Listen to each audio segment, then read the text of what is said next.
உங்களுடைய தாய் மாமா உறவுக்கும் உங்களுக்கும் நல்ல ஒரு ஒற்றுமை ஏற்படும்.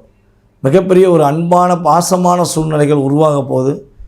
அதுக்கடுத்து பார்த்திங்கன்னா சொந்த தொழில் தொடங்குவதற்கான அமைப்பு, சொந்த தொழிலை நீங்கள் நிர்வாகம் பண்ணக்கூடிய அமைப்பு, அதே போல் பார்த்திங்கன்னா உங்களுடைய பாட்டி உறவுகளால் ஏற்படுகின்ற நல்ல மாற்றங்கள், கிரக ரீதியாக அவர்கள் மூலமாக உங்களுக்கு என்ன ஏற்பட போகுது, நல்ல ஒரு முன்னேற்றமான சூழ்நிலை ஏற்பட போகுது. உங்களுடைய அப்பா வழி அம்மா இருக்காங்கள்ல, அவங்களுக்கு ஏதாச்சும் உடல் ஆரோக்கியம் சம்மந்தப்பட்ட பிரச்சனைகள் இருக்குது, அவங்களுக்கு ஏதாவது ஒரு ஹெல்த் வைஸாக பிரச்சனை இருந்துச்சுன்னா அதுவும் சரியாயிடும்.